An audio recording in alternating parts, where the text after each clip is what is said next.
കൈമാറുകയും ചെയ്തിട്ടുണ്ട് എന്ന് നമുക്കറിയാം.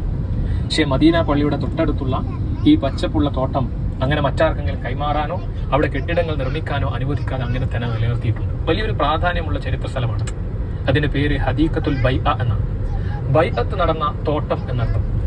സഖീഫത്തു ബനു സായിദ എന്നും അതിന് പേരുണ്ട്. ബനു സായിദ എന്ന ഗോത്രക്കാരുടെ ഇരിപ്പിടമായിരുന്നു. നാട്ടുമുഖ്യന്മാരായ ആളുകൾ പണ്ട് കാലത്ത് ഇരുന്നു കൊണ്ട് പ്രശ്നപരിഹാരം നടത്തുന്ന സ്ഥലത്തിനാണ് അറബിയിൽ സഖീഫ എന്ന് പറയുന്നത്. അപ്പോൾ ബനു സായിദ ഗോത്രക്കാരുടെ സഖീഫയായിരുന്നു അവിടെ. ഇതിന് ഇസ്ലാമുമായുള്ള ചരിത്രം എന്താണെന്ന് ചോദിച്ചാൽ, റസൂൽ സല്ലല്ലാഹു അലൈഹി വസല്ലം വഫാത്തായതിനു ശേഷം ഇസ്ലാമിക രാഷ്ട്രത്തിന്റെ അടുത്ത അധിപതി ആര് എന്ന ചോദ്യത്തിന് ഉത്തരം കണ്ടെത്താൻ സഹാബികൾ ഒത്തുചേർന്നിട്ടുള്ള സ്ഥലമാണ്. അതുകൊണ്ടാണ് ഹദീഖത്തുൽ ബൈഅ. അവിടെ വിശദമായ ചർച്ചകൾ നടന്നു. അവസാനം അബൂബക്കർ സിദ്ദീഖ് റളിയല്ലാഹു അൻഹുവിനെ ഇസ്ലാമിക രാഷ്ട്രത്തിന്റെ അധിപതിയായി തെരഞ്ഞെടുക്കുകയാണ്. അപ്പോൾ ഇന്ന് ലോക മുസ്ലിങ്ങൾക്കൊരു മാതൃക ഏക നേതൃത്വം എന്നതിന്റെ പ്രാധാന്യം വിളംബരം ചെയ്തുകൊണ്ട് നമുക്കറിയാം, ഒരാൾ മരണപ്പെട്ടാൽ വളരെ പെട്ടെന്ന് മറമാടണമെന്നാണ് റസൂൽ സല്ലല്ലാഹു അലൈഹി വസല്ലമയുടെ അധ്യാപനം. അങ്ങനെ പഠിപ്പിച്ച പ്രവാചകൻ സല്ലല്ലാഹു അലൈഹി വസല്ലം വഫാത്തായി അന്നത്തെ ദിവസം, രണ്ടാമത്തെ ദിവസം, മൂന്നാമത്തെ ദിവസമാണ് നബി സല്ലല്ലാഹു അലൈഹി വസല്ലമയുടെ തിരുശരീരം മറവ് ചെയ്യുന്നത്, പ്രവാചകൻ സല്ലല്ലാഹു അലൈഹി വസല്ലമയുടെ മയ്യത്ത് മറമാടുന്നത് എന്ന് നമുക്കറിയാം. അതുവരെ അവരുടെ ചർച്ച ആരെയാണ് നമ്മൾ നേതൃത്വത്തിൽ കൊണ്ടുവരേണ്ടത്. അങ്ങനെ ജനാധിപത്യപരം പ്രവാചകൻ സല്ലല്ലാഹു അലൈഹി വസല്ലമയുടെ ഇന്ന ആൾ ആകണമെന്ന് നേരത്തെ നിർണ്ണയിക്കുകയും അങ്ങനെ ഒരു ഏകാധിപത്യത്തിലൂടെ അധികാരം കൈമാറുകയുമായിരുന്നില്ല. ജനാധിപത്യപരമായി ജനങ്ങൾ ചർച്ച ചെയ്തുകൊണ്ടാണ് അബൂബക്കർ സിദ്ദീഖ് റളിയല്ലാഹുവിനെ തെരഞ്ഞെടുത്തിട്ടുള്ളത്. ഇസ്ലാമിൽ ഒരു നേതൃത്വത്തിന്റെ പ്രാധാന്യത്തെ വിളംബരം ചെയ്തുകൊണ്ട് ഇന്നും ആ സ്ഥലത്ത് അവിടെ നിലനിർത്തിയിട്ടുണ്ട്. ആ സ്ഥലം കണ്ടുകൊണ്ട് പള്ളിയുടെ പുറത്ത് ഭാഗത്തുകൂടി നമ്മൾ വീണ്ടും മുൻഭാഗത്തേക്ക് നടന്നാൽ അവിടെയൊക്കെ തന്നെ ചുമരിൽ ഇപ്പോൾ ഒരു അടയാളപ്പെടുത്തി ഉള്ള ഒരു ചുമര് കാണാൻ സാധിക്കും. അതിന്റെ പേര് സൂഖു മദീനത്തിൽ ഖദീം, മദീനയിലെ പഴയ മാർക്കറ്റ് എന്നർത്ഥം. നമുക്കറിയാം, നബി സല്ലല്ലാഹു അലൈഹി വസല്ലമയുടെ കാലഘട്ടത്തിൽ മസ്ജിദുൻ നബവിയോട് ചേർന്നുകൊണ്ട് ഒരു ഇസ്ലാമിന്റെ കമ്പോള സംസ്കാരവും രൂപപ്പെട്ടു വന്നിരുന്നു. അവിടെ മാർക്കറ്റായിരുന്നു. ആളുകൾ ചന്തയിൽ, അങ്ങാടിയിൽ സാധനങ്ങൾ കൊണ്ടുവരികയും വിൽക്കുകയും വാങ്ങുകയും ചെയ്യുന്ന സ്ഥലം. സത്യസന്ധമായ ഇസ്ലാമിക കമ്പോള സംസ്കാരം രൂപപ്പെട്ട പ്രദേശം അതായിരുന്നു എന്ന് ഓർക്കാനാണ് സൂഖു മദീനത്തിൽ ഖദീം എന്ന് അവിടെ എഴുതി വെച്ചിട്ടുള്ളത്. നമുക്കെല്ലാവർക്കും അറിയാവുന്ന പ്രസിദ്ധമായ ഒരു ചരിത്രമുണ്ട്. ഒരിക്കൽ നബി സല്ലല്ലാഹു അലൈഹി വസല്ലം നമസ്കാരം കഴിഞ്ഞുകൊണ്ട് മാർക്കറ്റിലേക്ക് ഇറങ്ങിയപ്പോൾ ഒരാൾ ഗോതമ്പ് കച്ചവടം നടത്തിക്കൊണ്ടിരിക്കുകയാണ്. അപ്പോൾ നബി സല്ലല്ലാഹു അലൈഹി വസല്ലം അയാളുടെ ആ ഗോതമ്പിന്റെ ചാക്കിൽ കൈയിടുകയുണ്ടായി. അപ്പോൾ അതിന്റെ അടിഭാഗത്ത് പൂപ്പൽ പിടിച്ച ഗോതമ്പാണ് ഉണ്ടായിരുന്നത്. നബി സല്ലല്ലാഹു അലൈഹി വസല്ലം കച്ചവടക്കാരനോട് ചോദിച്ചു, ഇതെന്താണ്, താങ്കൾ തട്ടിപ്പാണോ കച്ചവടത്തിലൂടെ നടത്തുന്നത് എന്ന്. അയാൾ പറഞ്ഞു, പ്രവാചകരെ, ഇന്നലെ രാത്രി മഴ പെയ്തത് കൊണ്ടാണ് ഇതിന്റെ അടിഭാഗത്തുള്ള ഗോതമ്പിന് പൂപ്പൽ ഏറ്റിട്ടുള്ളത് എന്ന് അയാൾ പറയുകയുണ്ടായി. പ്രവാചകൻ പറഞ്ഞു, ആളുകൾ കരുതുക ഈ ചാക്കിന്റെ മുകൾ ഭാഗത്ത് കാണുന്നത് പോലെ തന്നെയുള്ള ധാന്യമായിരിക്കും അടിയിലും എന്ന് കരുതിയിട്ടല്ലേ നിന്നോട് ഇത് അവർ വാങ്ങിക്കൊണ്ടു പോകുക. ഇതൊരു തട്ടിപ്പ്, വഞ്ചന നിറഞ്ഞ കച്ചവടമാണ്. മൻ ഗശ്ശ ഫലൈസ മിന്ന, ആര് വഞ്ചനാപൂർണമായ കച്ചവടം നടത്തുന്നുവോ അവൻ നമ്മിൽപ്പെട്ടവനല്ല എന്ന് പറഞ്ഞുകൊണ്ട് അത് തിരുത്തുകയും അങ്ങനെ വഞ്ചനാപരമായ കച്ചവടത്തെ മാറ്റുകയും ചെയ്തുകൊണ്ട് മാതൃകാപരമായ ഒരു ഇസ്ലാമിക കമ്പോള സംസ്കാരം വളർന്നു വന്ന സ്ഥലം, സഹോദരന്മാരെ സഹോദരിമാരെ, അതുണ്ടായിരുന്ന സ്ഥലമാണ്. ഇന്ന് നമ്മുടെ നാട്ടിൽ നടന്നുകൊണ്ടിരിക്കുന്ന കച്ചവടത്തിലൊക്കെയുള്ള വഞ്ചനയും തട്ടിപ്പിനെയും നമ്മൾ ഓർക്കുകയും അന്നത്തെ മാതൃകാ ഇസ്ലാമിക കമ്പോള സംസ്കാരം ഓർക്കുകയും ചെയ്യാനാണ് ആ സംഭവം അവിടെ എഴുതി വെച്ചിട്ടുള്ളത്. അങ്ങനെ നമ്മൾ മുന്നോട്ട് പോകുമ്പോൾ തീർത്തും കരിങ്കല്ലിൽ പണിത വൃത്താകൃതിയിലുള്ള മറ്റൊരു പള്ളി നമ്മളെ സ്വാഗതം ചെയ്യുന്നുണ്ട്. അതിന്റെ പേര് മസ്ജിദുൽ ഖമാമ എന്നാണ്. ഖമാമ എന്ന് പറഞ്ഞാൽ മേഘം, അതുപോലെ തന്നെ മഴ എന്നെല്ലാമാണ് അർത്ഥം. നമുക്കറിയാം, നബി സല്ലല്ലാഹു അലൈഹി വസല്ലമയുടെ കാലത്ത് മഴയ്ക്ക് വേണ്ടി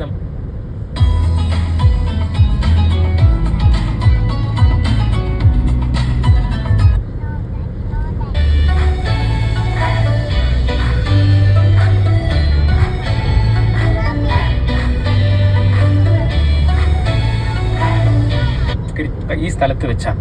ഖമാമ എന്ന പള്ളിക്ക് പേര് വരാൻ കാരണം, ഒരു കാലത്ത് മഴ തീരെ ഇല്ലാതെ ഇരുന്ന ഒരു ഘട്ടത്തിൽ നബി സല്ലല്ലാഹു അലൈഹി വസല്ലം മഴയ്ക്ക് വേണ്ടി നമസ്കരിച്ചപ്പോൾ ഉടനെ തന്നെ കാർമേഘം മഴ പെയ്യാൻ വേണ്ടി മൂടിക്കെട്ടി നിന്ന സ്ഥലം, ആ സ്ഥലത്ത് ആ പള്ളി വന്നപ്പോൾ അതിന് മസ്ജിദുൽ ഖമാമ എന്ന പേര് നൽകുകയാണ്. പിന്നെ അതിന്റെ ചുറ്റുവട്ടങ്ങളിൽ തന്നെയായി മസ്ജിദ് അബൂബക്കർ, അതുപോലെ മസ്ജിദ് ഉമർ, മസ്ജിദ് ഉസ്മാൻ, മസ്ജിദ് അലി എന്നീ പേരുകളിൽ 4 പള്ളികളിലും ചരിത്ര പള്ളികളെയും അങ്ങനെ തന്നെ നിലനിർത്തിയിട്ടുണ്ട്. അത് ആ മഹാനുഭാവന്മാരുടെ കാലഘട്ടങ്ങളിൽ അവരൊക്കെ തന്നെ പെരുന്നാൾ നമസ്കാരത്തിന് മറ്റുമൊക്കെ നേതൃത്വം നൽകിയിരുന്ന ആ ഭാഗങ്ങളിൽ അവരുടെ സ്മരണാർത്ഥം പണി കഴിപ്പിക്കപ്പെട്ടതാണ്. അങ്ങനെ ആ മസ്ജിദുൽ ഖമാമയും അതിന്റെ ചുറ്റുവട്ടത്തുള്ള പള്ളികളെയും ഒന്ന് വീക്ഷിച്ചുകൊണ്ട് പള്ളിയുടെ മുൻവശത്തെ ആ മാർബിൾ തറയിലേക്ക് നമ്മൾ പ്രവേശിച്ചാൽ അപ്പോഴാണ് നമുക്ക് ചിത്രത്തിൽ നമ്മൾ കണ്ട പച്ചക്കുപ്പയും ആ മിനാരവും അതിന്റെ തൊട്ടടുത്ത് വെച്ച് കാണാനാകുന്നത്.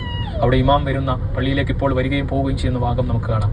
പ്രവാചകൻ സല്ലല്ലാഹു അലൈഹി വസല്ലമക്ക് സലാം പറയാൻ വേണ്ടി പുരുഷന്മാർ പ്രവേശിച്ചാൽ നമസ്കരിച്ച് ഇടത്തോട് തിരിയുമ്പോഴാണ് പ്രവാചകൻ സല്ലല്ലാഹു അലൈഹി വസല്ലം പറയാൻ അവർക്ക് സാധിക്കും. തിരക്കുള്ള കാലഘട്ടത്തിലാണെങ്കിൽ റൗളയിൽ നമസ്കരിച്ച ശേഷം പള്ളിയുടെ പുറത്തേക്ക് വലത്തെ ഭാഗത്തേക്ക് ഇറങ്ങി 1ാമത്തെ വാതിൽ ബാബു സലാമിലൂടെ നടന്നു വന്നിട്ടാണ് നമ്മൾ സലാം പറയുന്നത്. ആ സലാം പറയുന്ന ഭാഗം, ആ മതിൽക്കെട്ട്, നബി സല്ലല്ലാഹു അലൈഹി വസല്ലമയുടെ ഖബർ ഒരിക്കലും തന്നെ കെട്ടിപ്പൊക്കിയിട്ടില്ല. അത് നിരവധി മതിൽക്കെട്ടുകൾക്കകത്ത് സംരക്ഷിച്ചിരിക്കുകയാണ്. ഇപ്പോഴും അത് മണലിൽ തന്നെയാണ് സ്ഥിതി ചെയ്യുന്നത്. ആളുകൾ അങ്ങോട്ട് കയറി അതെല്ലാം കൂടി നശിപ്പിക്കാതിരിക്കാൻ വേണ്ടി മതിൽക്കെട്ടുകൾക്കകത്ത് ഭദ്രമായി സൂക്ഷിക്കുകയാണ് ചെയ്തിട്ടുള്ളത്. അങ്ങനെയുള്ള ആ മതിൽക്കെട്ടിന്റെ മുകളിൽ ആദ്യത്തിൽ 2 ചെറിയ പിച്ചളയുടെ ദ്വാരങ്ങൾ പുരുഷന്മാർ കാണുന്നുണ്ട്. അവിടെ ആരുടെയും മുഖം വരുന്നില്ല. പിന്നീട് കാണുന്ന പിച്ചളയുടെ വലിയ ദ്വാരം, അവിടെയാണ് റസൂൽ സല്ലല്ലാഹു അലൈഹി വസല്ലമയുടെ തിരുമുഖം വരുന്നത്. ഹുന അസ്സലാമു അലാ റസൂലില്ല, എവിടെയാണ് റസൂൽ സല്ലല്ലാഹു അലൈഹി വസല്ലമക്ക് സലാം പറയേണ്ടത് എന്ന് അവിടെ എഴുതി വെച്ചിട്ടുണ്ട്. പിന്നെ തൊട്ടടുത്ത് ഹുന അസ്സലാമു അലാ അബൂബക്കർ സിദ്ദീഖ് റളിയല്ലാഹു അൻഹു, ഹുന അസ്സലാമു അലാ ഉമർ ഇബ്നുൽ ഖത്താബ് റളിയല്ലാഹു അൻഹു.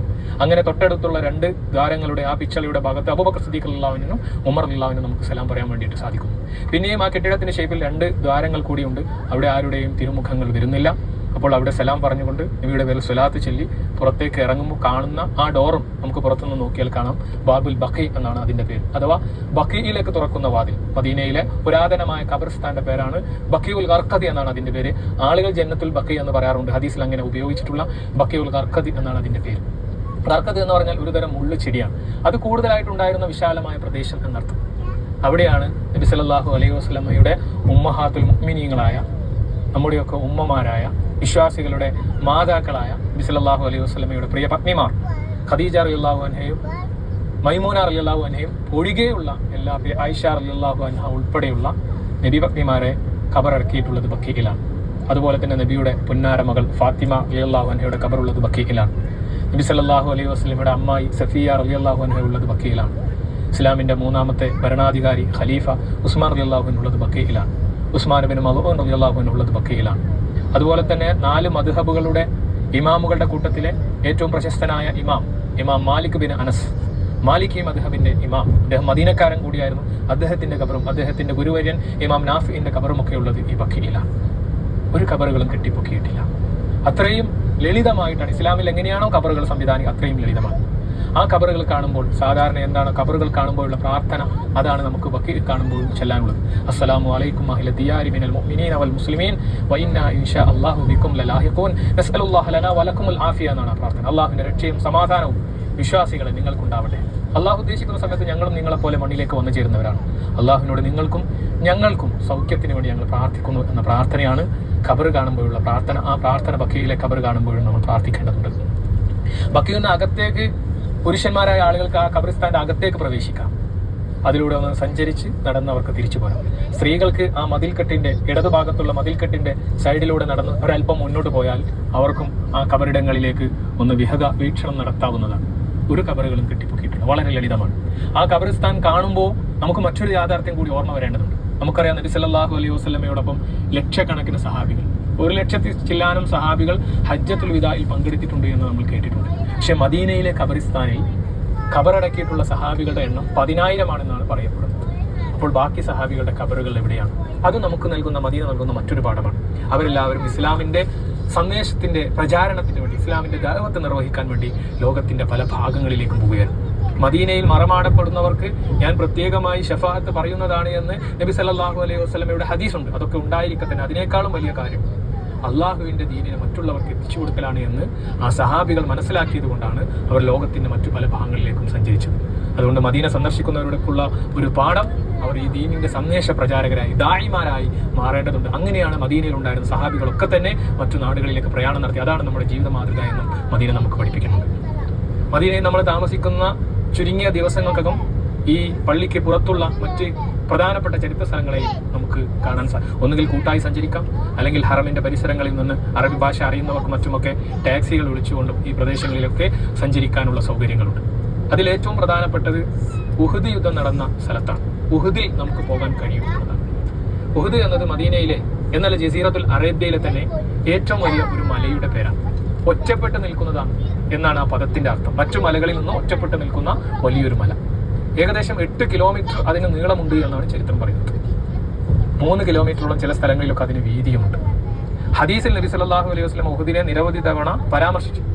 വളരെ പ്രസിദ്ധമായ ഒരു ഹദീസ്, ഉഹുദുൻ ജബലുൻ നുഹിബ്ബുനാ വ നുഹിബ്ബുഹു, നമ്മൾ ഇഷ്ടപ്പെടുന്ന മലയാണ് ഉഹുദ് മല. ഉഹുദ് മല നമ്മെയും സ്നേഹിക്കുന്നു. നാം എങ്ങനെ അതിനെ സ്നേഹിക്കുന്നുവോ അതുപോലെ അത് നമ്മെ സ്നേഹിക്കുന്നു എന്ന് റസൂൽ സല്ലല്ലാഹു അലൈഹി വസല്ലം പഠിപ്പിച്ചിട്ടുണ്ട്.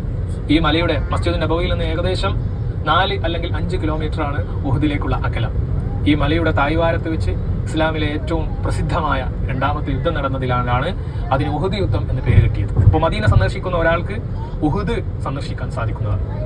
മദീനയും മക്കയും സന്ദർശിക്കുന്ന ആളുകൾക്ക് ബദർ സന്ദർശിക്കാൻ പറ്റുമോ എന്ന് പലരും ചോദിക്കാറുണ്ട്. ഈ ബദർ സ്ഥിതി ചെയ്യുന്നത് മദീനയിൽ നിന്ന് ഏകദേശം 150 കിലോമീറ്റർ അകലെ യംബുവിന്റെ ഭാഗത്തേക്ക് പോകുന്ന ഏരിയയിലാണ്.